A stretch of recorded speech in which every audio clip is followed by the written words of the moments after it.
मित्रों, सादर जय जिनेन्द्र। लगातार जैन धर्म के प्राचीन स्तोत्र, मंत्र, यंत्र, जाप और अनेक जैन विधियों के बारे में आपको जानकारी देते चले आ रहे हैं, जिनका प्रयोग करके आप अपने जीवन में बड़े बड़े लाभ प्राप्त कर रहे हैं। शीघ्रता से सब्सक्राइब करें, लाइक करें, शेयर करें और 9893520130 पर व्हाट्सएप मैसेज भेजकर अपने प्रश्नों का उत्तर भी प्राप्त कर सकते हैं। आज का वीडियो मैं एक बहुत महत्वपूर्ण विषय पर बना रहा हूँ कि पर्युषण पर्व, जिसे दशलक्षण पर्व भी कहते हैं, जो आने वाले हैं, और श्वेतांबर समाज में भी, दिगंबर समाज में भी ये पर्युषण पर्व मनाए जाते हैं। इनको मनाने के पीछे क्या विशेष कारण है और हम कैसे मनाते हैं, इसमें बहुत फ़र्क है।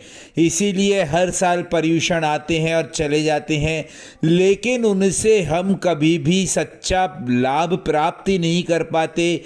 उन पर्युषणों में हम चाहें तो अपने जीवन को बदल सकते हैं, अपने परिवार को बदल सकते हैं और अपनी किस्मत को भी बदल सकते हैं, क्योंकि ये पर्युषण पर्व के दिनों में ग्रह, नक्षत्र और तारागणों की स्थिति इतनी अच्छी होती है कि इस समय किए गए सभी धार्मिक कार्य आपके जीवन में बहुत बड़े बड़े सफलताओं को लेकर आते हैं। तो इन पर्युषण पर्वों में आपको क्या करना है, इस चीज़ को दिमाग में ले लें, क्योंकि हर वर्ष पर्युषण पर्व में हम सिर्फ ध्यान रखते हैं क्रियाओं के ऊपर, सिर्फ ध्यान रखते हैं व्रत और उपवास के ऊपर, और सिर्फ ध्यान रखते हैं कि क्या खाना है क्या नहीं खाना है इसके ऊपर। लेकिन ये सब की सब क्रियाएं मात्र हैं, और क्रियाओं से पुण्य का थोड़ा सा बंध तो हो सकता है, लेकिन क्रियाओं से धर्म नहीं होता है, क्रियाओं से कर्मों की निर्जरा नहीं होती है। और जब तक कर्मों की निर्जरा नहीं होगी, तब तक जीवन के पाप नहीं कटेंगे, तब तक हम अपने जीवन में उन आशातीत धार्मिक सफलताओं को प्राप्त नहीं कर सकते हैं जो कि हमें पर्युषण में प्राप्त करनी चाहिए।